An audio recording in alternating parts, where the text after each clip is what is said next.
गौरी पुत्र गणेश भगवान की जय। ओम नमः शिवाय। हर हर महादेव।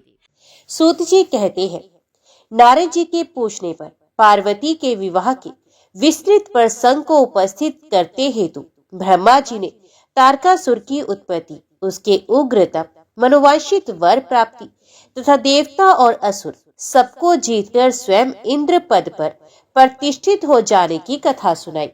तत्पश्चात ब्रह्मा जी ने कहा, तारकासुर तीनों लोगों को अपने वश में करके जब स्वयं इंद्र हो गया, तब उसके समान दूसरा कोई शासक नहीं रह गया। वह जितेंद्रिय असुर त्रिभुवन का एकमात्र स्वामी होकर अद्भुत ढंग से राज्य का संचालन करने लगा। उसने समस्त देवताओं को निकालकर उनकी जगह दैत्यों को स्थापित कर दिया और विद्याधर आदि देव योनियों को स्वयं अपने कर्म में लगा दिया। हे मुनि, तदंतर तारकासुर के सताए हुए इंद्र आदि संपूर्ण देवता अत्यंत व्याकुल और अनाथ होकर मेरी शरण में आए। उन सब ने मुझ प्रजापति को प्रणाम करके बड़ी भक्ति से मेरा स्तवन किया और अपने दारुण दुख की बातें बताकर कहा, प्रभु आप ही हमारी गति है, आप ही हमें कर्तव्य का उपदेश देने वाले हैं और आप ही हमारे धाता एवं उद्धारक हैं। हम सब देवता तारकासुर नामक अग्नि में जलकर अत्यंत व्याकुल हो रहे हैं। जैसे सन्निपात रोग में प्रबल औषधि भी निर्बल हो जाती है, उसी प्रकार उस असुर ने हमारे सभी क्रूर उपायों को बलहीन बना दिया है।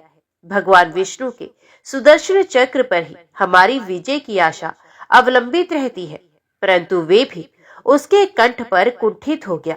उसके गले में पड़कर वे ऐसा प्रतीत होने लगा था मानो उस असुर को फूल की माला पहनाई गई हो। देवताओं का ये कथन सुनकर मैंने उन सब से सम्योचित बात कही, देवताओं मेरे ही वरदान से दैत्य तारकासुर इतना बढ़ गया है, अतः मेरे हाथों ही उसका वध होना उचित नहीं है। जो जिससे पलकर बड़ा हो उसका उसी के द्वारा वध होना योग्य कार्य नहीं है। विष के वृक्ष को भी यदि स्वयं सींचकर बड़ा किया गया हो तो उसे स्वयं काटना अनुचित माना गया है। तुम लोगों का सारा कार्य करने के योग्य भगवान शंकर है, किंतु वे तुम्हारे कहने पर भी स्वयं उस असुर का सामना नहीं कर सकते। तारक, दैत्य स्वयं अपने पाप से नष्ट होगा। मैं जैसा उपदेश करता हूँ तुम वैसा कार्य करो। मेरे वर के प्रभाव से न मैं तारकासुर का वध कर सकता हूँ, न भगवान विष्णु कर सकते हैं और न ही भगवान शंकर ही उसका वध कर सकते हैं। दूसरा कोई वीर पुरुष अथवा सारे देवता मिलकर भी उसे नहीं मार सकते। ये मैं सत्य कहता हूँ। देवताओं, यदि शिवजी के वीर से कोई पुत्र उत्पन्न हो तो वही तारक दैत्य का वध कर सकता है, दूसरा कोई नहीं। सुरश्रेष्ठ गण, इसके लिए जो उपाय मैं बताता हूँ उसे करो। महादेव जी की कृपा से वह उपाय अवश्य ही सिद्ध होगा। पूर्व काल में जिस दक्ष कन्या सती ने दक्ष के यज्ञ में अपने शरीर को त्याग दिया था, वही इस समय हिमालय पत्नी मेनका के गर्भ से उत्पन्न हुई है। ये बात तुम्हें भी विदित ही है। महादेव जी उस कन्या का पानी ग्रहण अवश्य करेंगे। गिरिराज की वह पुत्री पार्वती इस समय युवावस्था में प्रवेश कर चुकी है और हिमालय पर तपस्या में लगे हुए महादेव जी की प्रतिदिन सेवा करती है। अपने पिता हिमवान के कहने से काली शिवा अपनी दो सखियों के साथ ध्यान परायण परमेश्वर शिव की साग्रह सेवा करती है। तीनों लोकों में सबसे अधिक सुंदरी पार्वती शिव के सामने रहकर प्रतिदिन उनकी पूजा करती है। तथापि वे ध्यान मगन महेश्वर मन से भी ध्यानहीन स्थिति में नहीं आते, अर्थात ध्यान भंग करके पार्वती की ओर देखने का विचार भी मन में नहीं लेके आते। देवताओं, चंद्रशेखर शिव जिस प्रकार काली को अपनी भार्या बनाने की इच्छा करे, वैसी चेष्टा तुम लोग शीघ्र ही प्रयत्न पूर्वक करो। मैं उस दैत्य के स्थान पर जाकर तारकासुर को बुरे हट से हटाने की चेष्टा करूंगा। अतः अब तुम लोग अपने स्थान को जाओ। नारद, देवताओं से ऐसा कहकर मैं शीघ्र ही तारकासुर से मिला और बड़े प्रेम से बुलाकर मैंने उससे इस प्रकार कहा, हे तारक, ये स्वर्ग हमारे तेज का सार तत्व है, परंतु तुम यहाँ के राज्य का पालन कर रहे हो, जिसके लिए तुमने उत्तम तपस्या की थी, उससे अधिक चाहने लगे हो। मैंने तुम्हें इससे छोटा ही वर दिया था, स्वर्ग का राज्य कदापि नहीं दिया था, इसलिए तुम स्वर्ग को छोड़कर पृथ्वी पर राज्य करो। असुरश्रेष्ठ, देवताओं के योग्य जितने भी कार्य हैं, वे सब तुम्हें वही सुलभ होंगे, इसमें अन्यथा विचार करने की आवश्यकता नहीं है। ऐसा कहकर उस असुर को समझाने के बाद मैं शिवा और शिव का स्मरण करके वहां से अदृश्य हो गया। तारकासुर भी स्वर्ग को छोड़कर पृथ्वी पर आ गया और शोणितपुर में रहकर वह राज्य करने लगा। फिर सब देवता भी मेरी बात सुनकर मुझे प्रणाम करके इंद्र के साथ प्रसन्नता पूर्वक बड़ी सावधानी के साथ इंद्रलोक में गए। वहां जाकर परस्पर मिलकर आपस में सलाह करके वे सब देवता इंद्र से प्रेम पूर्वक बोले, भगवान शिव की शिवा में जैसे भी काम मूलक रुचि हो, वैसा ब्रह्मा जी का बताया हुआ सारा प्रयत्न आपको करना चाहिए। इस प्रकार देवराज इंद्र से संपूर्ण वृत्तांत निवेदन करके वे देवता प्रसन्नता पूर्वक सब और अपने अपने स्थान पर चले गए। नारद, देवताओं के चले जाने पर दुरात्मा तारक दैत्य से पीड़ित हुए इंद्र ने कामदेव का स्मरण किया। कामदेव तत्काल वहां आ पहुंचा। तब इंद्र ने मित्रता का धर्म बतलाते हुए काम से कहा, मित्र, काल विषात मुझ पर असाध्य दुख आ पड़ा है, उसे तुम्हारे बिना कोई भी दूर नहीं कर सकता। दाता की परीक्षा दुर्भिक्ष में, शूरवीर की परीक्षा रणभूमि में, मित्र की परीक्षा आपत्ति काल में तथा स्त्रियों के कुल की परीक्षा पति के असमर्थ हो जाने पर होती है। तात संकट पड़ने पर विनय की परीक्षा होती है और परोक्ष में सत्य एवं उत्तम स्नेह की, अन्यथा नहीं। यह मैंने सच्ची बात कही है। मित्रवर, इस समय मुझ पर जो विपत्ति आई है उसका निवारण दूसरे किसी से हो नहीं सकता, अतः आज तुम्हारी परीक्षा हो जाएगी। यह कार्य केवल मेरा ही है और मुझे ही सुख देने वाला है, ऐसी बात नहीं, अपितु ये समस्त देवता आदि का कार्य है, इसमें संशय भी नहीं। इंद्र की यह बात सुनकर कामदेव मुस्कुराया और प्रेम पूर्ण गंभीर वाणी में बोला। काम ने कहा, देवराज, आप ऐसी बात क्यों कहते हैं? मैं आपको उत्तर नहीं दे रहा हूँ, आवश्यक निवेदन मात्र कर रहा हूँ। लोक में कौन उपकारी मित्र है और कौन बनावटी, ये स्वयं देखने की वस्तु है, कहने की नहीं। जो संकट के समय बहुत बातें करता है, वे काम क्या करेगा? तथापि महाराज, हे प्रभु, मैं कुछ कहता हूँ, उसे सुनिए। मित्र, जो आपके इंद्र पद को छीनने के लिए दारुण तपस्या कर रहा है, आपके उस शत्रु को मैं सर्वथा तपस्या से भ्रष्ट कर दूंगा। जो काम जिससे पूरा हो सके, बुद्धिमान पुरुष उसे उसी काम में लगाए। मेरे योग्य जो कार्य हो, वह सब आप मेरे जिम्मे कीजिए। कामदेव का ये कथन सुनकर इंद्र बड़े प्रसन्न हुए। वे कामनियों को सुख देने वाले काम को प्रणाम करके उसे इस प्रकार बोले, हे तात मनोभव, मैंने अपने मन में जिस कार्य को पूर्ण करने का उद्देश्य रखा है, उसे सिद्ध करने में केवल तुम ही समर्थ हो। दूसरे किसी से उस कार्य का होना संभव ही नहीं। मित्रवर, मनोभव, काम जिसके लिए आज तुम्हारे सहयोग की अपेक्षा हुई है, उसे ठीक ठीक बता रहा हूं, सुनो। तारक नाम से प्रसिद्ध जो महान दैत्य है, वे ब्रह्मा जी का अद्भुत वर पाकर अजय हो गया है और सभी को दुख दे रहा है।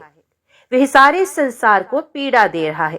उसके द्वारा बारंबार धर्म का नाश हुआ है। उससे सब देवता और समस्त ऋषि दुखी हुए हैं। संपूर्ण देवताओं ने पहले उसके साथ अपनी पूरी शक्ति लगाकर युद्ध किया था, परंतु उसके ऊपर सबके अस्त्र शस्त्र निष्फल हो गए। जल के स्वामी वरुण का पाश टूट गया। श्री हरि का सुदर्शन चक्र भी वहां सफल नहीं हुआ। श्री विष्णु ने उसके कंठ पर चक्र चलाया, किंतु वे वहां कुंठित हो गया। ब्रह्मा जी ने महायोगेश्वर भगवान शंभु के वीर्य से उत्पन्न हुए बालक के हाथ से इस दुरात्मा दैत्य की मृत्यु बताई है। यह कार्य तुम्हें अच्छी तरह और प्रयत्न पूर्वक करना है। मित्रवर, उसके हो जाने से हम देवताओं को बड़ा सुख मिलेगा। भगवान शंभु गिरिराज हिमालय पर उत्तम तपस्या में लगे हैं। वे हमारे भी प्रभु हैं, कामना के वश में नहीं है, स्वतंत्र परमेश्वर है। मैंने सुना है कि गिरिराज नंदिनी पार्वती पिता की आज्ञा पाकर अपनी 2 सखियों के साथ उनके समीप रहकर उनकी सेवा में रहती है। उनका यह प्रयत्न महादेव जी को पति रूप में प्राप्त करने के लिए ही है, परंतु भगवान शिव अपने मन को संयम नियम से वश में रखते हैं। हे काम, जिस तरह भी उनकी पार्वती में अत्यंत रुचि हो जाए, तुम्हें वैसा ही प्रयत्न करना चाहिए। यही कार्य करके तुम कृतार्थ हो जाओगे और हमारा सारा दुख नष्ट हो जाएगा। इतना ही नहीं, लोक में तुम्हारा स्थायी प्रताप फैल जाएगा। नारद, इंद्र के ऐसा कहने पर कामदेव का मुखार विंद प्रसन्नता से खिल उठा। उसने देवराज से प्रेम पूर्वक कहा, मैं इस कार्य को करूंगा, इसमें संशय नहीं है। ऐसा कहकर शिव की माया से मोहित हुए काम ने उस कार्य के लिए स्वीकृति दे दी और शीघ्र ही उसका भार ले लिया।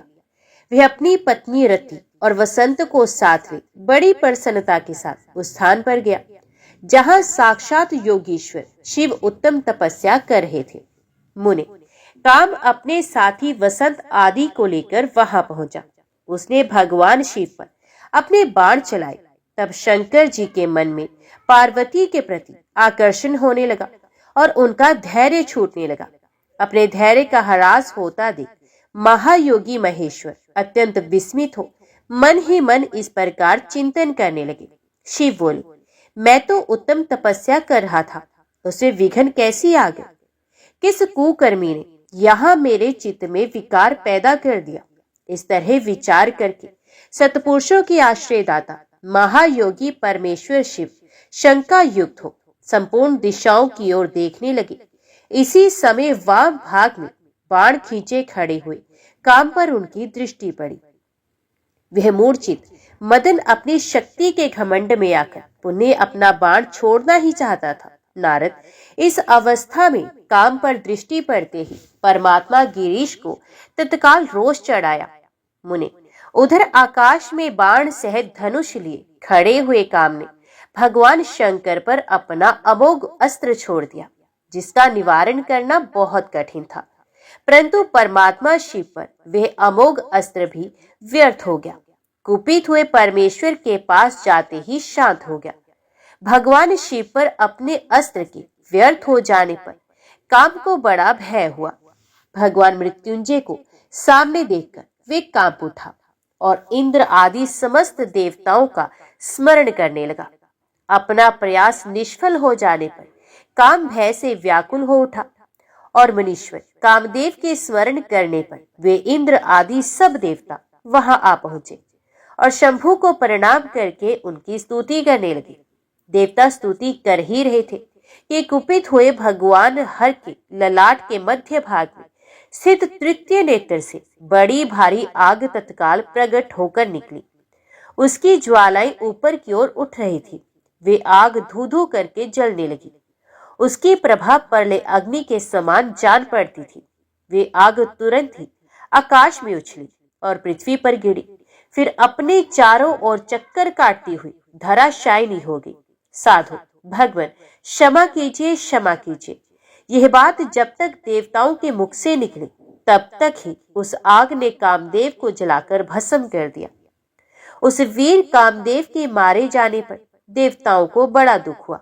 वे व्याकुल हो गए, हाय ये क्या हो गया? ऐसा कह कहकर जोर जोर से चित्कार करते हुए रोने बिलखने लगे। उस समय विकृत चित हुई पार्वती का सारा शरीर सफेद पड़ गया। काटो तो खून नहीं। वे सखियों को साथ ले अपने भवन को चली गई। कामदेव के जल जाने पर रति वहां एक क्षण तक अचेत पड़ी रही। पति की मृत्यु के दुख से वह इस तरह पड़ी थी मानो मर गई हो। थोड़ी देर में जब होश हुआ तब अत्यंत व्याकुल हो रति उस समय तरह तरह की बातें कहकर विलाप करने लगी। रति बोली, हाय मैं क्या करूं, कहां जाऊं? देवताओं ने ये क्या कर दिया? मेरे उदंड स्वामी को बुलाकर नष्ट करा दिया। हाय हाय नाथ, समर, स्वामी, प्राण प्रिय, हाय मुझे सुख देने वाले प्रियतम, हे प्राणनाथ, ये यहाँ क्या हो गया? ब्रह्मा जी कहते हैं, नारद, इस प्रकार रोती बिलखती और अनेक प्रकार की बातें करती हुई रति हाथ पैर पटकने और अपने सर के बालों को नोचने लगी। उस समय उसका विलाप सुनकर वहां रहने वाले समस्त वनवासी जीव तथा वृक्ष आदि स्थावर प्राणी भी बहुत दुखी हो गए। इसी बीच में इंद्र आदि संपूर्ण देवता महादेव जी का स्मरण करते हुए रति को आश्वासन दे इस प्रकार बोले। देवताओं ने कहा, तुम काम के शरीर का थोड़ा सा भस्म लेकर उसे यत्न पूर्वक रखो और भय को छोड़ दो। हम सबके स्वामी महादेव जी कामदेव को पुनः जीवित कर देंगे और तुम फिर अपने प्रियतम को प्राप्त कर लोगी। कोई किसी को ना तो सुख देने वाला है और ना ही कोई दुख ही देने वाला है। सब लोग अपनी अपनी करनी का फल भोगते हैं। तुम देवताओं को दोष देकर व्यर्थ ही शोक करती हो। इस प्रकार रति को आश्वासन दे सब देवता भगवान शिव के पास आए और उन्हें भक्ति भाव से प्रसन्न करके यो बोले। देवताओं ने कहा, भगवान शरणागत वत्सल महेश्वर, आप कृपा करके हमारे इस शुभ वचन को सुनिए। हे शंकर, आप कामदेव की करतूत पर भली भांति प्रसन्नता पूर्वक विचार कीजिए। महेश्वर, काम ने जो ये कार्य किया है इसमें इसका कोई स्वार्थ नहीं था। दुष्ट तारकासुर से पीड़ित हुए हम सब देवताओं ने मिलकर उससे यह काम कराया है। नाथ, हे शंकर, इसे आप अन्यथा ना समझे। सब कुछ देने वाले हे देव, हे गिरीश, सती साध्वी रति अकेली अति दुखी होकर विलाप कर रही है। आप उसे सांत्वना प्रदान करें। हे शंकर, यदि इस क्रोध के द्वारा आपने कामदेव को मार डाला तो हम यही समझेंगे कि आप देवताओं सहित समस्त प्राणियों का अभी संहार कर डालना चाहती हैं। रति का दुख देखकर देवता नष्ट प्राय हो रहे हैं, इसलिए आपको रति का शोक दूर कर देना चाहिए। नारद, संपूर्ण देवताओं का ये वचन सुनकर भगवान शिव प्रसन्न हो उनसे इस प्रकार बोले। देवताओं और ऋषियों, तुम सब आदर पूर्वक मेरी बात सुनो। मेरे क्रोध से जो कुछ हो गया है वह तो अन्यथा नहीं हो सकता। तथापि रति का शक्तिशाली पति कामदेव तभी तक अनंग रहेगा जब तक रुक्मणी पति श्री कृष्ण का धरती पर अवतार नहीं हो जाता। जब श्री कृष्ण द्वारका में रहकर पुत्रों को उत्पन्न करेंगे तब वे रुक्मणी के गर्भ से काम को भी जन्म देंगे। उस काम का ही नाम उस समय प्रद्युम्न होगा, इसमें संशय नहीं। उस पुत्र के जन्म लेते ही शंभरासुर उसे हर लेगा। हरण के पश्चात दानव शिरोमणि शंभर उस शिशु को समुद्र में डाल देगा। फिर वह मूढ़ उसे मरा हुआ समझकर अपने नगर को लौट जाएगा। रति, उस समय तक तुम्हें शंभरासुर के नगर में सुखपूर्वक निवास करना चाहिए। वहीं तुम्हें अपने पति प्रद्युम्न की प्राप्ति होगी। वहां तुमसे मिलकर काम युद्ध में शंभरासुर का वध करेगा और सुखी होगा। देवताओं, प्रद्युम्न नामधारी काम अपनी कामिनी रति को तथा शंभरासुर के धन को लेकर उसके साथ पुण्य नगर जाएगा। मेरा ये कथन सर्वथा सत्य होगा। नारद, भगवान शिव की ये बात सुनकर देवताओं के चित्त में कुछ उल्लास हुआ और वे उन्हें प्रणाम करके दोनों हाथ जोड़ विनीत भाव से बोले। देवताओं ने कहा, देवदेव महादेव करुणा सागर प्रभु, आप कामदेव को शीघ्र जीवन दान दे तथा रति के प्राणों की रक्षा करें। देवताओं की यह बात सुनकर सबके स्वामी करुणा सागर परमेश्वर शिव पुनः प्रसन्न होकर बोले। देवताओं, मैं बहुत प्रसन्न हूँ। मैं काम को सबके हृदय में जीवित कर दूंगा। वे सदा मेरा गण होकर विहार करेगा। अब अपने स्थान को जाओ, मैं तुम्हारे दुख का सर्वथा नाश कर दूंगा। ऐसा कहकर रुद्रदेव उस समय स्तुति करने वाले देवताओं के देखते ही देखते अंतर ध्यान हो गए। देवताओं का विस्मय दूर हो गया और वे सब के सब प्रसन्न हो गए। मुने तदंतर रुद्र की बात पर भरोसा करके स्थिर रहने वाले देवता रति को उनका कथन सुनाकर आश्वासन देकर अपने अपने स्थान को चले गए। मुनीश्वर, काम पत्नी रति शिव के बताए हुए शंभर नगर को चली गई तथा रुद्रदेव ने जो समय बताया था उसकी प्रतीक्षा करने लगी। नारद, जब भगवान रुद्र के तीसरे नेत्र से प्रकट हुई अग्नि ने कामदेव को शीघ्र जलाकर भस्म कर दिया, तब वह बिना किसी प्रयोजन के ही प्रज्वलित हो सब और फैलने लगी। इसे चराचर प्राणियों सहित तीनों लोकों में महान हाहाकार मच गया। तात संपूर्ण देवता और ऋषि तुरंत मेरी शरण में आए। उन सबने अत्यंत व्याकुल होकर मस्तक झुकाकर दोनों हाथ जोड़कर मुझे प्रणाम किया और मेरी स्तुति करके वे दुख निवेदन किया। वह सुनकर मैं भगवान शिव का स्मरण करके उसके हेतु का भली भांति विचार कर तीनों लोकों की रक्षा के लिए विनीत भाव से वहां पहुंचा। वह अग्नि ज्वालामालाओं से अत्यंत उद्दीप्त हो जगत को जला देने के लिए उदित थी, परंतु भगवान शिव की कृपा से प्राप्त हुए उत्तम तेज के द्वारा मैंने उसे तत्काल स्तंभित कर दिया। मुने, त्रिलोकी को दग्ध करने की इच्छा रखने वाली उस क्रोधमय अग्नि को मैंने एक ऐसे घोड़े के रूप में परिणित कर दिया जिसके मुख से सौम्य ज्वाला प्रकट हो रही थी। भगवान शिव की इच्छा से उस घोड़े वाली अग्नि को लेकर मैं लोकहित के लिए समुद्र तट पर गया। मुने, मुझे आया देख समुद्र एक दिव्य पुरुष का रूप धारण करके हाथ जोड़े हुए मेरे पास आया। मुझे संपूर्ण लोकों के पितामह की भली भांति विधिवत स्तुति वंदना करके सिंधु ने मुझसे प्रसन्नता पूर्वक कहा, सर्वेश्वर ब्राह्मण, आप यहाँ किस लिए पधारे हैं? मुझे अपना सेवक समझकर इस बात को प्रीति पूर्वक कहे। सागर की बात सुनकर भगवान शंकर का स्मरण करके लोकहित का ध्यान रखते हुए मैंने उससे प्रसन्नता पूर्वक कहा, तात समुद्र, तुम बड़े बुद्धिमान और संपूर्ण लोकों के हितकारी हो। मैं शिव की इच्छा से प्रेरित हूँ, हार्दिक प्रीति पूर्वक तुमसे कह रहा हूँ। यह भगवान महेश्वर का क्रोध है जो महान शक्तिशाली अश्व के रूप में यह उपस्थित है। यह कामदेव तो दग्ध करके तुरंत ही संपूर्ण जगत को भस्म करने के लिए उदित हो गया था। ये देख पीड़ित हुए देवताओं की प्रार्थना से मैं शंकर इच्छावश वहां गया और इस अग्नि को स्तंभित किया। फिर इसने घोड़े का रूप धारण किया और इसे लेकर मैं यहाँ आया। जलाधार, मैं जगत पर दया करके तुम्हें ये आदेश दे रहा हूँ, इस महेश्वर के क्रोध को जो वाडव का रूप धारण करके मुख से ज्वाला प्रकट करता हुआ खड़ा है, तुम परले काल पर्यंत धारण किए रहो। जब मैं यहाँ आकर वास करूंगा तब तुम भगवान शंकर के इस अद्भुत क्रोध को छोड़ देना। तुम्हारा जल ही प्रतिदिन इसका भोजन होगा। तुम यत्न पूर्वक इसे ऊपर ही धारण किए रहना, जिससे ये तुम्हारी अनंत जल राशि के भीतर ना चला जाए। नारद, मेरे ऐसा कहने पर समुद्र ने रुद्र की क्रोध अग्नि रूप वड वानल को धारण करना स्वीकार किया, जो दूसरों के लिए असंभव था। तदंतर वह वड वागिनी समुद्र में प्रविष्ट हुई और ज्वालामालाओं से प्रदीप्त हो सागर की जल राशि का दहन करने लगी। मुनि, इससे संतुष्ट चित्त होकर मैं अपने लोक को चलाया और वह दिव्य रूपधारी समुद्र मुझे प्रणाम करके अदृश्य हो गया।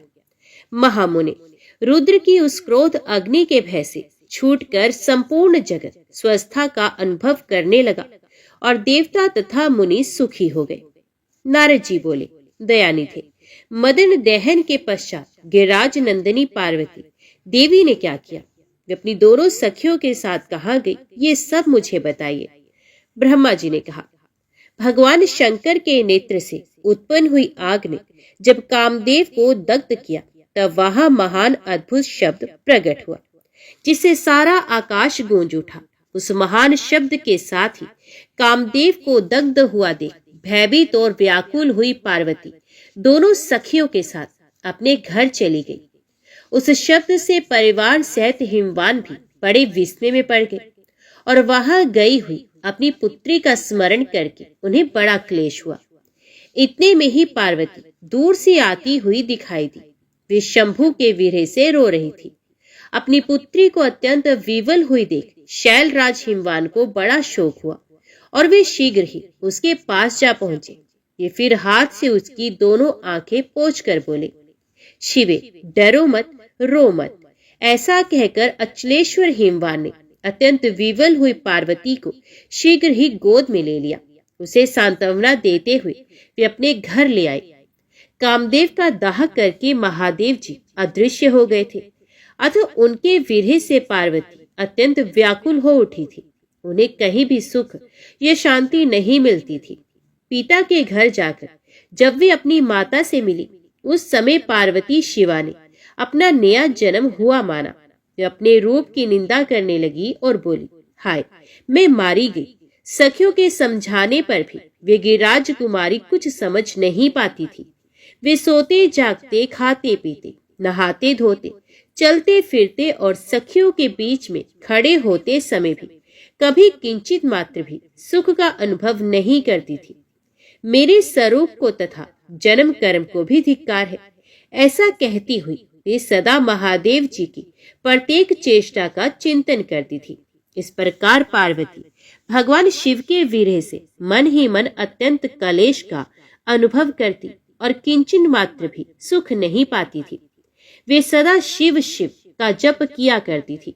शरीर से पिता के घर में रहकर भी वे चित्त से पिनाक पानी भगवान शंकर के पास पहुंची रहती थी। शिवा शोक मगन हो बारंबार मूर्छित हो जाती थी। शैलराज हिमवान, उनकी पत्नी मेनका तथा उनके मैनाक आदि सभी पुत्र जो बड़े उदार चेता थे, उन्हें सदा सांत्वना देते रहती थी। तथापि वे भगवान शंकर को भूल ना सकी। बुद्धिमान देवऋषि तदंतर एक दिन इंद्र की प्रेरणा से इच्छा अनुसार घूमते हुए तुम हिमालय पर्वत पर आए। उस समय महात्मा हिमवान ने तुम्हारा स्वागत सत्कार किया और कुशल मंगल पूछा। फिर तुम उनके दिए हुए उत्तम आसन पर बैठे। तदंतर शैलराज ने अपनी कन्या के चरित्र का आरंभ से ही वर्णन किया। किस तरह उसने महादेव जी की सेवा आरंभ की और किस तरह उनके द्वारा कामदेव का दहन हुआ, ये सब कुछ बताया। मुने, ये सब सुनकर तुमने गिरिराज से कहा, शैलेश्वर, भगवान शिव का भजन करो। फिर उनसे विदा लेकर तुम उठे और मन ही मन शिव का स्मरण करके शैलराज को छोड़ शीघ्र ही एकांत में काली के पास आ गए। मुने, तुम लोक उपकारी, ज्ञानी तथा शिव के प्रिय भक्त हो, समस्त ज्ञानवानों के शिरोमणि हो। अतः काली के पास आ उसे संबोधित करके उसी के हित में स्थित हो। उससे सादर ये सत्य वचन कहा, हे काली की, तुम मेरी बात सुनो। मैं दयावश सच्ची बात कह रहा हूँ। मेरा वचन तुम्हारे लिए सर्वथा हितकर, निर्दोष तथा उत्तम काम्य वस्तुओं को देने वाला होगा। तुमने यहाँ महादेव जी की सेवा अवश्य की थी, परंतु वह बिना तपस्या के गर्व युक्त होकर ही की थी। दीनों पर अनुग्रह करने वाले शिव ने तुम्हारे उसी गर्व को नष्ट किया है। शिव, तुम्हारे स्वामी महेश्वर विरक्त और महायोगी हैं। उन्होंने केवल कामदेव को जलाकर जो तुम्हें सकुशल छोड़ दिया है, उसमें यही कारण है कि वे भगवान भक्त वत्सल हैं। अतः तुम उत्तम तपस्या में संलग्न हो। चिरकाल तक महेश्वर की आराधना करो। तपस्या से तुम्हारा संस्कार हो जाने पर रुद्रदेव तुम्हें अपनी सहधर्मिणी बनाएंगे और तुम भी कभी उन कल्याणकारी शंभु का परित्याग नहीं करोगी। देवी, तुम हठ पूर्वक शिव को अपनाने का यत्न करो। शिव के सिवा दूसरे किसी को अपना पति स्वीकार ना करना। मुने, तुम्हारी यह बात सुनकर गिरिराज कुमारी काली कुछ उलसित हो तुमसे हाथ जोड़ प्रसन्नता पूर्वक बोली, प्रभु, आप सर्वज्ञ तथा जगत का उपकार करने वाले हैं। मुने, मुझे रुद्र देव की आराधना के लिए कोई मंत्र दीजिए। नारद, पार्वती का यह वचन सुनकर तुमने पंचाक्षर शिव मंत्र नमः शिवाय का उन्हें विधि पूर्वक उपदेश किया। साथ ही उस मंत्र राज में श्रद्धा उत्पन्न करने के लिए तुमने उसका सबसे अधिक प्रभाव बताया। देवी, इस मंत्र का परम अद्भुत प्रभाव सुनो। इसके श्रवण मात्र से भगवान शंकर प्रसन्न हो जाते हैं। यह मंत्र समंत्रों का राजा और मनोवांछित फल को देने वाला है। भगवान शंकर को बहुत ही प्रिय है तथा साधक को भोग और मोक्ष देने में समर्थ है। सौभाग्यशालिनी, इस मंत्र का विधि पूर्वक जप करने से तुम्हारे द्वारा आराधित हुए भगवान शिव अवश्य और शीघ्र तुम्हारी आंखों के सामने प्रकट हो जाएंगे। शिवे, शौच संतोष आदि नियमों में तत्पर है कर भगवान शिव के स्वरूप का चिंतन करती हुई तुम पंचाक्षर मंत्र का जप करो। इससे आराध्य देव शीघ्र प्रसन्न हो जाएंगे और संतुष्ट होंगे। साध्वी, इस तरह तपस्या करो। तपस्या से महेश्वर वश में हो सकती है। तपस्या से ही सबको मनोवांछित फल की प्राप्ति होती है, अन्यथा नहीं। नारद, तुम भगवान शिव के प्रिय भक्त और इच्छा अनुसार विचरने वाले हो। तुमने काली से उपयुक्त बात कहकर देवताओं के हित में तत्पर हो स्वर्गलोक को प्रस्थान किया। तुम्हारी बात सुनकर उस समय पार्वती बहुत प्रसन्न हुई। उन्हें परम उत्तम पंचाक्षर मंत्र प्राप्त हो गया था। देवऋषि, तुम्हारे चले जाने पर प्रफुल्लित हुई पार्वती ने महादेव जी को तपस्या से ही साध्य माना और तपस्या के लिए ही मन में निश्चय किया। तब उन्होंने अपनी सखी जया और विजया के द्वारा पिता हिमाचल और माता मेना से आज्ञा मांगी। पिता ने तो स्वीकार कर लिया, परंतु माता मेना ने स्नेहवश अनेक प्रकार से समझाया और घर से दूर वन में जाकर तप करने से पुत्री को रोका। मेना ने तपस्या के लिए वन में जाने से रोकते हुए ओ माँ, बाहर ना जाओ ऐसा कहा। इसलिए उस समय शिवा का नाम उमा हो गया।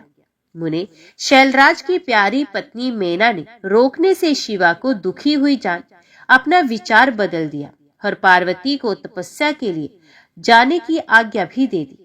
माता की वह आज्ञा पाकर उत्तम व्रत का पालन करने वाली पार्वती ने भगवान शंकर का स्मरण करके अपने मन में बड़े सुख का अनुभव किया। माता पिता को प्रसन्नता पूर्वक प्रणाम करके शिव के स्मरण पूर्वक दोनों सखियों के साथ वे तपस्या करने के लिए चली गई। अनेक प्रकार के प्रिय वस्त्रों का परित्याग करके पार्वती ने कट प्रदेश में सुंदर मूंज की मेखला बांध शीघ्र ही वल्कल धारण कर लिए। हार का परिहार करके उत्तम मृग चर्म को हृदय से लगाया। तत्पश्चात वे तपस्या के लिए गंगोत्री तीर्थ की ओर चल दी, जहाँ ध्यान लगाते हुए भगवान शंकर ने कामदेव को दग्ध कर दिया था। हिमालय का वह शिखर गंगा अवतरण के नाम से प्रसिद्ध है। वही परम उत्तम श्रृंगी तीर्थ में पार्वती ने तपस्या प्रारंभ की। गौरी के तप करने से ही उसका गौरी शिखर नाम हो गया। मुने, शिवा ने अपने तप की परीक्षा के लिए वहां बहुत से सुंदर एवं पवित्र वृक्ष लगाए जो फल देने वाले थे। सुंदरी पार्वती ने पहले भूमि शब्द करके वहां एक वेदी का निर्माण किया। तदंतर ऐसी तपस्या आरंभ की जो मुनियों के लिए भी दुष्कर थी। वे मन सहित संपूर्ण इंद्रियों को शीघ्र ही काबू में करके उस वेदी पर उच्च कोटि की तपस्या करने लगी। ग्रीष्म ऋतु में अपने चारों ओर दिन रात आग जलाए रखकर वे बीच में बैठती और निरंतर पंचाक्षर मंत्र का जप करती रहती थी।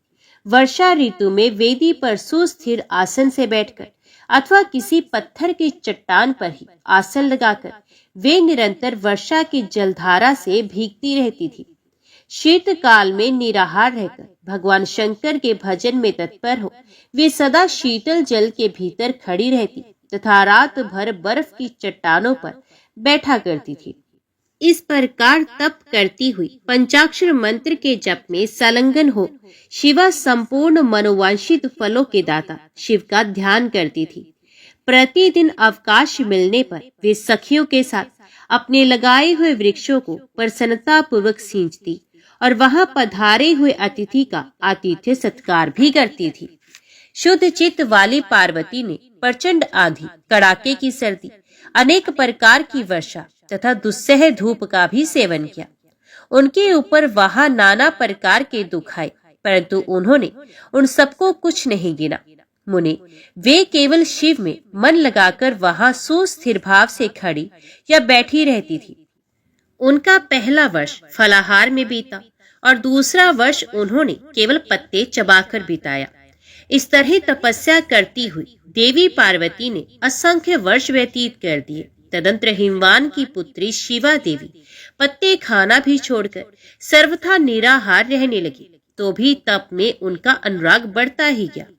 हिमाचल पुत्री शिवा ने भोजन के लिए पर्ण का भी परित्याग कर दिया, इसलिए देवताओं ने उनका नाम अपर्णा रख दिया। इसके बाद पार्वती भगवान शिव के स्मरण पूर्वक एक पैर से खड़ी हो पंचाक्षर मंत्र का जप करती हुई बड़ी भारी तपस्या करने लगी। उनके अंग चीर और वल्कल से ढके थे। वे मस्तक पर जटाओं का समूह धारण किए रहती थी। इस प्रकार शिव के चिंतन में लगी हुई पार्वती ने अपनी तपस्या के द्वारा मुनियों को जीत लिया। उस तपोवन में महेश्वर की चिंतन पूर्वक तपस्या करती हुई काली के 3000 वर्ष व्यतीत हुए। तदंतर जहां महादेव जी ने 60,000 वर्षों तक तप किया था, उस स्थान पर क्षण भर ठहरकर शिवा देवी इस प्रकार चिंता करने लगी, क्या महादेव जी इस समय ये नहीं जानते कि मैं उनके लिए नियमों के पालन में तत्पर हो तपस्या कर रही हूँ? फिर क्या कारण है कि सुदीर्घ काल से तपस्या में लगी हुई मुझ सेविका के पास वे नहीं आए? लोक में, वेद में और मुनियों द्वारा सदा गिरीश की महिमा का गान किया जाता है। सब यही कहते हैं कि भगवान शंकर सर्वज्ञ, सर्वात्मा, सर्वदर्शी, समस्त ऐश्वर्यों के दाता, दिव्य शक्ति संपन्न, सबके मनोभावों को समझ लेने वाले, भक्तों को उनकी अभिष्ट वस्तु देने वाले और सदा समस्त कलेशों का निवारण करने वाली है। यदि मैं समस्त कामनाओं का परित्याग करके भगवान वृषभध्वज में अनुरक्त हुई हूँ, तो वे कल्याणकारी भगवान शिव यहाँ मुझ पर प्रसन्न हो। यदि मैंने नारद जी द्वारा दिया शिव पंचाक्षर मंत्र का सदा उत्तम भक्ति भाव से विधि पूर्वक जप किया हो, तो भगवान शंकर मुझ पर प्रसन्न हो। यदि मैं सर्वेश्वर शिव की भक्ति से युक्त एवं निर्विकार हूँ, तो भगवान शंकर मुझ पर अत्यंत प्रसन्न हो। इस तरह नित्य चिंतन करती हुई जटा वल्कल धारिणी निर्विकारा पार्वती मुंह नीचे किए सुदीर्घ काल तक तपस्या में लगी रही। उन्होंने ऐसी तपस्या की जो मुनियों के लिए भी दुष्कर थी।